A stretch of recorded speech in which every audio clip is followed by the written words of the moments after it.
हम आप सभी टेरेस गार्डनिंग करते हैं और जब टेरेस गार्डनिंग करते हैं तो हमने उसका एक नाम दिया है ऑर्गेनिक टेरेस गार्डन या फिर जैविक टेरेस गार्डन। लेकिन जैविक क्या है? जैविक वो होता है जिसमें जीव होता है।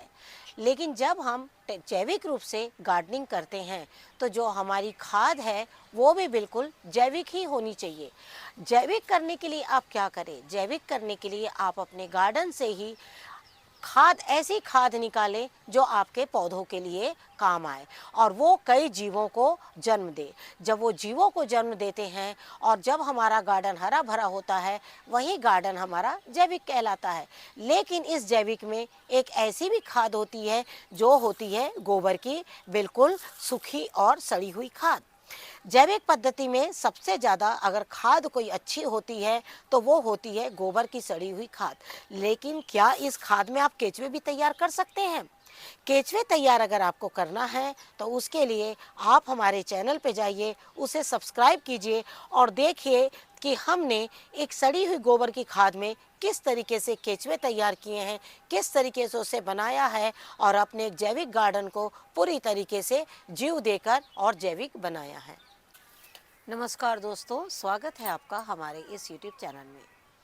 दोस्तों, आज हम फिर से आपके सामने कुछ खाद लेकर आए हैं कि खाद को प्रॉपर तरीके से किस तरीके से तैयार करना है। वो कौन सी गोबर की खाद होती है जो बिल्कुल भुरभुरी और अच्छी होती है।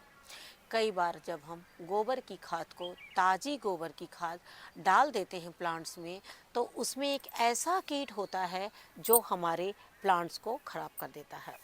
शुरू में आपको पता नहीं लगेगा कि आपके प्लांट्स के साथ में क्या हो रहा है, लेकिन धीरे धीरे करके वो प्लांट जो है आपका ख़त्म हो जाता है। कारण उसमें गोबर की खाद को भी हम कभी हल्के में नहीं लेना चाहिए। कई बार ऐसा होता है गोबर की खाद में जब कीट होते हैं तो हम सोचते हैं कि नहीं, गोबर में भी कीट होते हैं, वेजिटेबल्स में भी कीट होते हैं और हम उसकी खाद बनाते हैं तो इससे क्या होगा। नहीं, ऐसा नहीं है। हर चीज़ को एक प्रॉपर तरीके से बनाना ही बहुत ज़्यादा ज़रूरी होता है। जैसे कि हम भी जब कोई खाना खाते हैं तो आप देखते हैं ना ही हम उसे कच्चा रखते हैं, ना ही हम उसे ओवर कुक करते हैं, एक बीज का रूप देते हैं उसे। उसी तरह के पेड़ पौधों में भी एक खाद ऐसी होती है जो ना ही वो पूरी कच्ची हो, ना ही वो कुछ पूरी पकी हुई हो, एक बीज का रास्ता निकालना पड़ता है। लेकिन साथ ही मैं आप लोग से ये कहना चाहूँगी कि आपका एक सवाल जो आ रहा है कि आपने बहुत सारी गोबर मंगवा ली है और हमने ये खाद बनाने में देरी कर दी। एक्चुअली क्या होता है ना, देखिए, मुझे बहुत अफसोस हो रहा है, आपका दूसरा कमेंट भी मैंने पढ़ा और उसको देखते हुए मैंने तुरंत कच्ची गोबर मैंने मंगवाई। एक्चुअली क्या होता है ना, कच्ची गोबर कई बार लाने में थोड़ी सी देरी हो जाती है, लाना थोड़ा मुश्किल हो जाता है। इस वजह से क्या होता है कि कच्ची गोबर की खाद जो है वो हम हमेशा नहीं बता पाते आपको, वो थोड़ा रुक कर ही बता पाते हैं जब हमारे पास ये खाद आ जाते, गोबर आ जाता है। लेकिन जब भी कभी ऐसा हो ना, तो कोई भी खाद बनाने में जैसे हम बताने में देरी कर रहे हैं या कुछ, तो आप क्या करिए, ऐसी चीज़ों को ना छाँव में रख दिया करिए। उसे तेज़ धूप में बिल्कुल भी ना रखें। कभी भी तेज़ धूप में रखने से वो चीज़ें सूख जाएगी आपकी या ख़राब हो जाएगी, ऐसा हो सकता है। और इसीलिए कल ही मैंने आपका कमेंट पढ़ा और आज मैंने फटाफट आपके लिए करके और मैं जल्द से जल्द आपका ये वीडियो शेयर करने जा रही हूँ। लेकिन आपको साथ ही एक चीज़ ये भी बताना चाहूँगी कि जो गोबर की जो खाद होती है, सड़ी हुई खाद, एक्चुअली क्या होता है ना कि जब मैं गोबर की जो खाद बनाती हूँ वो ऐसे बनाती हूँ कि उसमें केचुए जो है वो बहुत होते हैं। लेकिन हम आप सभी जानते हैं कि हम लोग ज़्यादातर इसी केचुए पे विश्वास करते हैं और इसी की हम खाद बनाते हैं। आपने देखा होगा कि हम जब भी गोबर की खाद आपके सामने निकालते हैं तो वो जो गोबर की खाद है, आपने देखा कि बिल्कुल सड़ी हुई होती है और उसमें देखा आपने कि अच्छी तरीके से केचुए भी हमारे होते हैं। शायद यही वजह है कि हमारी जो टेरेस में मिट्टी भी थोड़ी ठीक ही होती है। जहाँ तक मैंने देखा है कि हमारे टेरेस में जो मिट्टी है वो बहुत अच्छी है। रहेगी बात सब्जियों की और फल की, तो ऑर्गेनिक पद्धति से क्या होता है, हर चीज़ ना मेरी इच्छा से, जहाँ तक जिस तरीके से मैं खाद इस्तेमाल करती हूँ उसमें जो सब्जी जो आने की जो क्षमता है पौधों की, हर एक पौधा जो है वो सब्जी तो प्रॉपर तरीके से दे रहा है। हाँ, हो सकता है एक बार में 20 या 30 ना देकर 2, 4, 5 इस तरह से लौकियाँ होती है, इसी तरीके से और भी सब्जियां जो है वो हमारी होती है। लेकिन आपको एक चीज़ बताना चाहूँगी, मैं कि आपने देखा है कि हमेशा मैंने ये गोबर की खाद का इस्तेमाल किया है, और आप देख सकते हैं ये गोबर की खाद में कितना मॉइस्चर बना हुआ है। जब हम जैविक पद्धति से काम करते हैं गार्डन में, और कोई भी जैविक खाद हो, तो जैविक खाद की खासियत ही होती है कि उसमें एक मॉइस्चर होता है। अगर आपकी खाद में मॉइस्चर नहीं है तो समझ लीजिए उस खाद में से सारे जीव मर चुके हैं, क्योंकि जीव किसी भी सूखी चीज में बिल्कुल तो होगा नहीं, उसमें एक मॉइस्चर तो बिल्कुल होना चाहिए। तो आप जैसे देख रहे हैं कि हमारे जो गोबर की खाद है ये किस तरीके से पूरा मॉइस्चर इसमें बना हुआ है। मॉइस्चर के साथ साथ में आपको एक चीज़ ये भी बताना चाहेंगे कि आपको इसमें केचुए भी हम तैयार करना बताएंगे कि केचुए भी किस तरीके से गोबर की खाद में तैयार हो जाते हैं। जनरली आप जब गोबर की खाद खरीदते हैं तो आपने देखा होगा उसमें केचुए नहीं होते हैं, या फिर जब आप वर्मी कंपोस्ट भी लेते हैं तो आपने देखा होगा शॉप में, मैंने खुद परचेज किया उस तरह की वर्मी कंपोस्ट कि उसमें कुछ केचुए होते हैं और उनका कहना होता है कि ये वर्मी कंपोस्ट है। इसीलिए कहा जाता है कि अगर आप जैविक पद्धति से खेती करना चाहते हैं यानी गार्डनिंग करना चाहते हैं तो कोशिश कीजिए कि खाद स्वयं तैयार करिए। और इस पर हम आगे आने वाले समय में ऐसे कई वीडियोस आपको देंगे जो आप कंटिन्यू 1 बाय 1 अपने गार्डन में डालते रहेंगे, और आपको ये भी समझ ही नहीं पाएंगे कि अब मैं कौन सी खाद डालूं, क्योंकि जैविक पद्धति में इतनी खाद है, इतना कुछ है। मतलब सिर्फ और सिर्फ आपको गार्डन से निकालना है, घर में ले जाना है, खाना बनाना है, और उसमें से जो बचा हुआ मटेरियल है वो वापस आपको छत में लेकर आना है। बस इतना सा ही आपको करना है और आपके गार्डन में खाद ही खाद हो जाएगी। लेकिन अब बात आ गई कि सबसे बड़ी गार्डन में खाद कौन सी डाली जाती है। देखिए, मिट्टी को भुरभुरा करने के लिए पत्ते अगर बहुत बड़ी मात्रा में मिलते हैं तो इससे बड़ी तो कोई खाद ही नहीं है, लेकिन ज़रूरी नहीं आपको सिर्फ पत्ते ही मिल जाए। हर चीज़ों के पोषक तत्व जो होते हैं वो अलग अलग होते हैं। अब आपको क्या करना है, इसमें हम ज़्यादा वर्मी कंपोस्ट मिला सकते हैं। वर्मी कंपोस्ट जो है वो हमारी बजट से बाहर होता है। तब हम सहारा किसका लेते हैं? गोबर। गोबर एक अपने आप में ही बहुत ज़बरदस्त खाद है। गोबर की खाद को हम कई रूप दे सकते हैं, कई रूप। मैं जानती हूँ हालांकि कि आप लोग जैसे टेरेस गार्डनिंग बहुत सफाई के साथ करते हैं। कई बार बहुत सफाई के साथ करने में भी हम और आप सोचते हैं गोबर का झंझट कौन लेगा। जो गोबर की खाद जो है वो सबके बस का नहीं होता, क्योंकि गोबर आप तक के किसी को पहुंचाना या फिर लाना। लेकिन आज मैं आपको बता रही हूँ कि फिर भी अगर आपको कहीं से भी इस तरीके का गीला गोबर मिल जाए तो ये कहिए आपके लिए बहुत ही अच्छा होगा।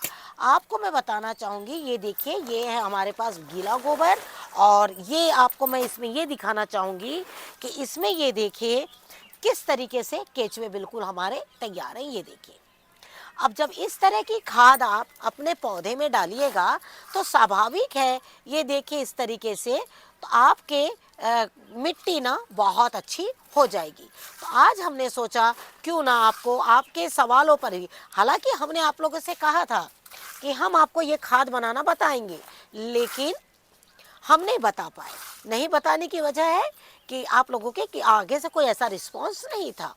लेकिन जब आगे से आपका रिस्पांस आया तो हमने सोचा कि नहीं, आपको बताना चाहिए।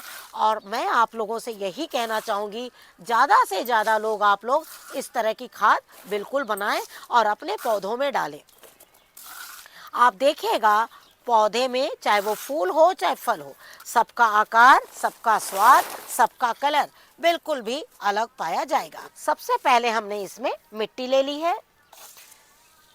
विशेषताएं हम बताएंगे आपको पहले आप देखते जाइए कि हमने इसमें क्या क्या चीज़ें ली है। सबसे पहला जो मैंने लिया है, इसमें मिट्टी लिया है। दूसरा हमने इसमें लिया है बालू।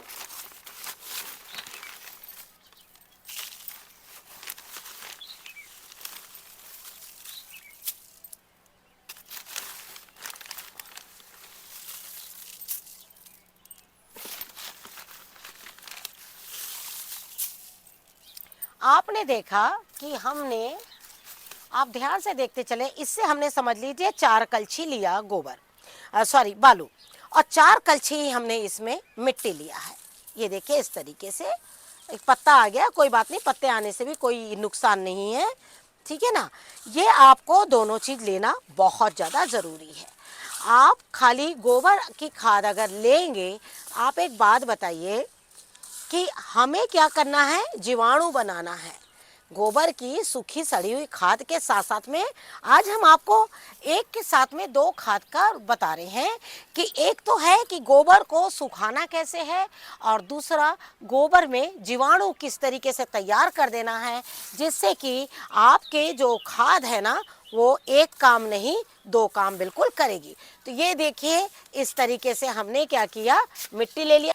तीसरी चीज़ है आपकी, वो है आपकी गोबर की खाद। गोबर बिल्कुल ताज़ा गोबर है ये गोबर जो है आपको पुराना बिल्कुल नहीं रखना है। जब भी आप गोबर लाएं तो याद रखें कि वो बिल्कुल गीला हो, उसमें कोई भी धूप ना लगी हुई हो, और साथ में वो सूखा हुआ ना हो। कोशिश करिए कि वो गीला रहे, और फिर आप उसको इस तरीके से बिल्कुल मिला लीजिए। ये देखिए इस तरीके से। लेकिन अभी आपको एक चीज़ बताना मैं चाहूँगी कि मैंने गोबर में मिट्टी और बालू क्यों डाला है। गोबर में मिट्टी, खाली गोबर को भी अगर मैं इस तरह से रख देती तो वो सूख जाता, और सूखने के बाद एक खाद बन जाती।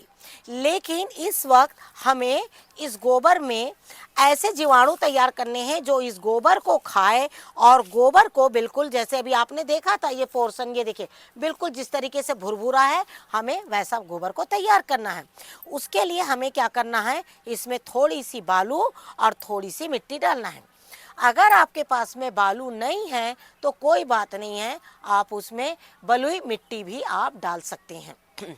कभी भी खाद में, खाद बनाते समय अगर कोई एक चीज़ ना हो, उसके लिए आपको नहीं रुकना है। कभी भी ये ना सोचे कि मेरे पास ये चीज़ नहीं है तो मैं खाद कैसे बनाऊं, क्योंकि जो इसकी सबसे मेन चीज़ है वो है आपकी गोबर, और दूसरी है आपकी मिट्टी, है ना। ये चीज़ हो गई। तीसरी चीज़ है आप गुड़। हमारे पास तो पुराना गुड़ है, लेकिन अगर आपके पास में पुराना गुड़ नहीं है ना, तो कोई बात नहीं है, आप उसमें कोई भी नया गुड़ भी डाल सकते हैं। जो भेली वाले गुड़ आते हैं ना, वो आप डाल दीजिए इसमें। अब आपको क्या करना है, इसमें ये देखिए इस तरीके से ये गुड़ आप डाल दीजिए।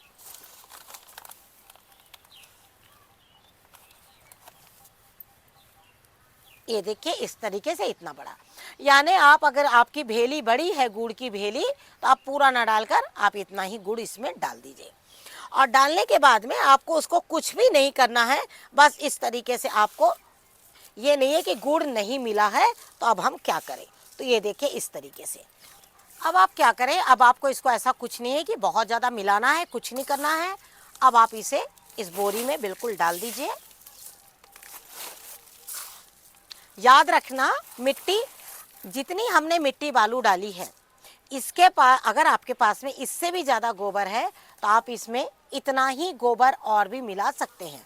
मिट्टी और बालू की क्वांटिटी आप कम रख सकते हैं। मेरे पास सिर्फ इतना ही गोबर था, इसलिए मैंने आपको बता दिया है कि आप जितना, मैंने बालू और मिट्टी डाला है, आप क्या करें, इसमें जितना गोबर हमने बाल्टी में लिया, इतना ही गोबर आप और भी ले सकते हैं। यानी गोबर अगर 75% गोबर लीजिएगा और 25% में मिट्टी और बालू दोनों हो जाने चाहिए। मतलब कि 3 हिस्सा गोबर रहेगा और 1 हिस्सा मिट्टी और बालू रहेगा। बस मैं आपको इतना बता दूंगी जिससे कि आप समझ जाएंगे। उसके बाद गुड़ की क्वांटिटी तो जितना आपने देखा उतने में उतना गुड़ डालिएगा, उससे ज़्यादा गुड़ आप बिल्कुल भी नहीं डालिएगा। अब आपको इसको पूरा इस बोरी में जमा करके, तो जैसे आपने देखा कि हमने इस तरीके से इसमें पूरा भर दिया है। अब भरने के बाद आपको क्या करना है, इसको बिल्कुल टाइट पैक कर देना है। इसको बिल्कुल टाइट पैक कर दीजिए। हल्का सा देखिए, हम कितना भी टाइट पैक करेंगे ना हल्का ढीला रह जाएगा, और कोई बात नहीं, हल्का ढीला ही लेकिन हाँ पैक कर दीजिए। पैक करने के बाद में आप इसे कहीं भी इस तरीके से दबा कर रख दीजिए। ध्यान रहे कि ये छांव में रहे, धूप में ना रहे। इसको इस तरीके से आप काफ़ी दिन तक के स्टोर करके रख सकते हैं। उसके बाद देखिए ये खाद जो है अपने आप भुरभुरी और अच्छी हो जाएगी। अब भुरभुरी और अच्छी कैसे हो जाएगी ये चीज़ हम आपको बता देते हैं। हमने इसमें गुड़ डाला है, और गुड़ जहाँ होता है स्वाभाविक है कि वहाँ पर ऐसे सूक्ष्म जीवाणु पैदा हो जाते हैं जिससे कि वो खाना शुरू करते हैं किसी भी चीज़ को। वो खाएंगे क्या, मिट्टी में भी जीवाणु होते हैं, गोबर में भी होते हैं। ये सारी चीज़ें जब आपस में मिलेगी तो एक दूसरे जो है इनको भोजन मिलेगा, और वहाँ जो केचुए हैं वो भी तैयार होंगे और इस मिट्टी को वो भुरभुरा बनाते चले जाएंगे। बालू आप मिट्टी में डालिए या गोबर में डालिए, आप देखिएगा केचुओं की संख्या जो है ना वहाँ पर बहुत बढ़ जाती है। और इसी बात को ध्यान में रखते हुए मैं ज़्यादातर गोबर में थोड़ा बालू और थोड़ा सा मिट्टी डाल देती हूँ। जैसे मैंने आपसे कहा 75% जो है आपकी गोबर की खाद गोबर होना चाहिए, और बाकी 25% में मिट्टी, बालू और आपका गुड़ होना चाहिए। जब ये तीनों चीज़ों को डाल दीजिएगा तो उसमें जो कीट तैयार होंगे वो अपने आप गोबर को पलट पलट कर और बिल्कुल ढीला और अच्छा बना देंगे। अब इसे रखना कितने दिन है, इसे कम से कम आप 3 महीने बिल्कुल बंद करके रख दीजिए। ये गोबर की खाद जो है 3 महीने से पहले तैयार नहीं होगी, इस चीज़ का आप बिल्कुल ध्यान रखिए। तो इस तरीके से इन्हें तैयार करके और फिर अब बीच में आप 2 महीने में भी एक बार खोल के देख लीजिए कि गोबर के खाद की क्या कंडीशन है, ठीक है ना। ये ज़रूर देख लीजिएगा। अगर आपको लगता है कि ये तैयार हो चुकी है प्लांट में डालने के लिए तो आप डाल सकते हैं। मैं तो जनरली 6-6 महीने का बना के बिल्कुल स्टोर करके कहीं भी साइड में रख देती हूँ, तो वो बहुत अच्छे से तैयार हो जाती है। तो आप भी इस तरीके से तैयार कर सकते हैं गोबर की खाद को। तो जिस तरीके से हमने आपको बताया कि गोबर की खाद को किस तरीके से बनाना है, अगर आप इसी तरीके से अपने घर में स्वयं गोबर की खाद तैयार करेंगे तो आप देखिएगा आपके पेड़ पौधे बहुत अच्छे हो जाएंगे। Thank you very much. नमस्कार, जय हिंद, जय भारत।